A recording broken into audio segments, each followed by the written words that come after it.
আপনারা যদি ভাবেন মেঘালয় মানেই পাহাড়, মেঘ আর ঝর্ণার সমারোহ, তাহলে আপনারা ভুল। মেঘালয়ের কোলে লুকিয়ে আছে এক বিস্ময়কর হ্রদ, যার নাম ডাউকি লেক।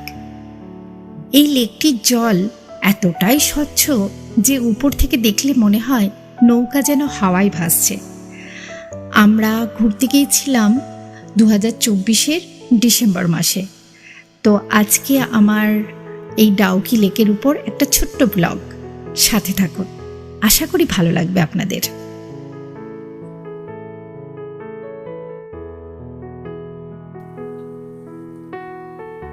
এশিয়ার সবচেয়ে পরিষ্কার পরিচ্ছন্ন গ্রাম হিসাবে পরিচিত মাউলিলং গ্রাম। প্রথমে আমরা সেদিন ওই মাউলিলং গ্রামটা ঘুরেছিলাম। তারপর আমাদের সেকেন্ড ডেস্টিনেশন ছিল ডাউকি। তো আমরা ডাউকি মাউলিলং গ্রাম ঘুরে ডাউকিতে আসছিলাম। ডাউকি আসার রাস্তাটাও আমার ভীষণ ভালো লেগেছিল। দুদিকে সবুজ সুপারি গাছের সারি, দুদিকটা গাছপালাতে পুরো একদম সবুজে সবুজ ছিল, কিন্তু সেই গাছগুলো বেশি সুপারি গাছ ছিল। দেখতে ভীষণ ভালো লাগছিল। রাস্তাটা ভীষণ ভীষণ সুন্দর ছিল। আর কিছু দূর আসার পর দেখলাম একপাশে সুপারি গাছের সারি আর একপাশে কাঁটাতারের বেড়া। আর ওই কাঁটাতারের বেড়া জানান দিচ্ছিল পাশেই আমাদের প্রতিবেশী দেশ বাংলাদেশ। ডাউকি নদীটি বিখ্যাত তার স্বচ্ছ নীল জলের জন্য। জল এতটাই স্বচ্ছ, জলের তলার মাছ, ছোট ছোট নুড়ি পাথর সব স্পষ্ট দেখা যায়। এই নদীর উপর একটা পুরনো ব্রিটিশ আমলের ঝুলন্ত সেতু আছে। এই সেতুটি ভারত ও বাংলাদেশের মধ্যে সংযোগ স্থাপন করে। ডাউকি লেকের আরো একটা নাম হলো উমগট নদী। স্থানীয়রা একে উমগট নদী বলেই ডাকে। ডাউকি শুধুমাত্র একটি হ্রদ বা নদীর নাম নয়, এটি মেঘালয়ের অন্যতম গুরুত্বপূর্ণ পর্যটন কেন্দ্র। এটি ভারত বাংলাদেশের সীমান্ত সংলগ্ন হওয়ায় এর একটি বিশেষ কৌশলগত গুরুত্বও আছে। এখানে আদিবাসী যারা আছেন তারা ম্যাক্সিমামই জয়ন্তিয়া উপজাতির। তো সেই জয়ন্তিয়া উপজাতির ভাষায় এই নদীর নাম হচ্ছে উমগট। উম মানে জল এবং গট মানে নৌকা, অর্থাৎ নৌকা দিয়ে চলাচলের উপযোগী জল। ডাউকি নামটি এসেছে ব্রিটিশ আমল থেকে।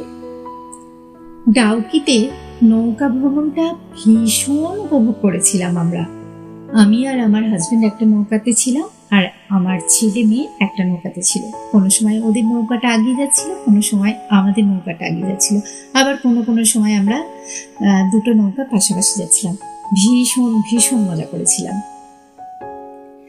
আর ডাউকি যখন নৌকা আমরা চাপতে শুরু করলাম, ঠিক পাশেই বাংলাদেশের প্রচুর পর্যটককে দেখতে পাচ্ছিলাম।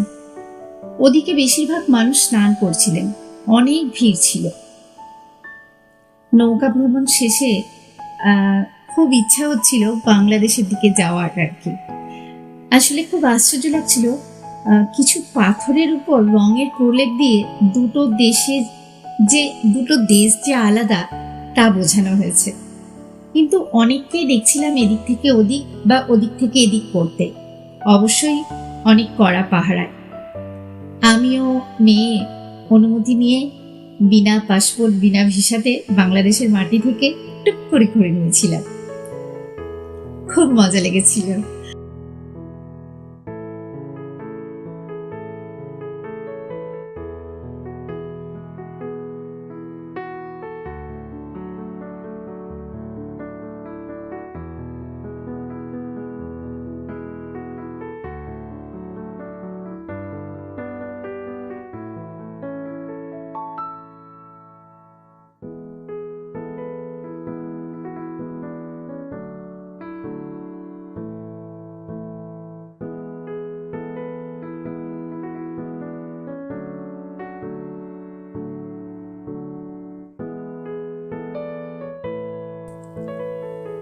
ডাউকি ঘুরে আমরা ওখানে লাঞ্চ করেছিলাম।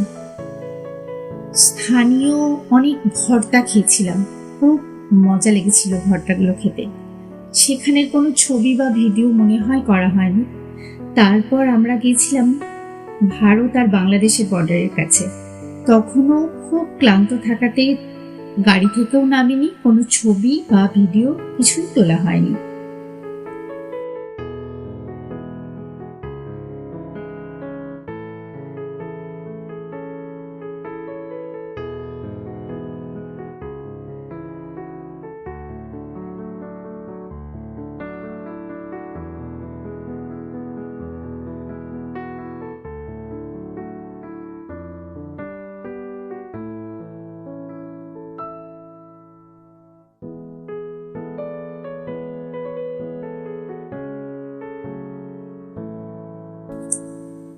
আগেই বলেছি ডাউকির অবস্থান ভারত বাংলাদেশের সীমান্তে, তাই এর এক পাশে মেঘালয় রাজ্য আর অপর পাশে বাংলাদেশের সিলেট।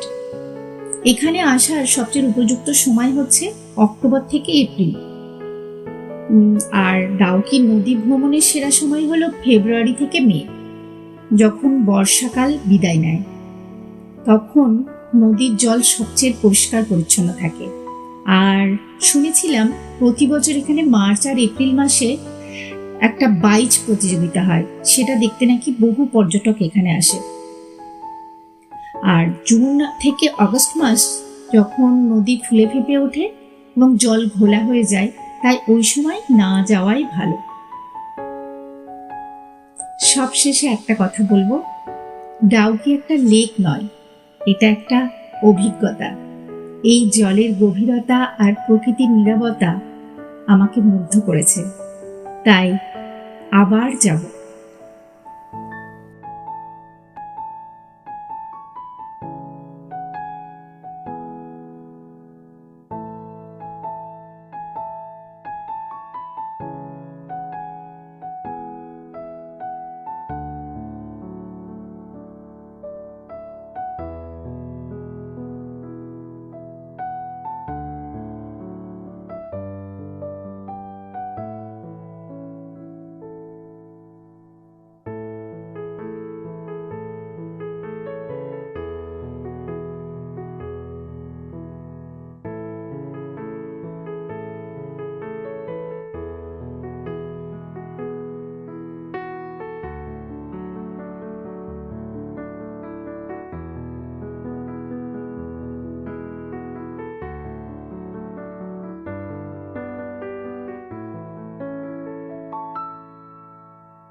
ডাউকি লেকের কোন জিনিসটা আপনাদের সবচেয়ে ভালো লাগলো অবশ্যই কমেন্ট করে জানাবেন।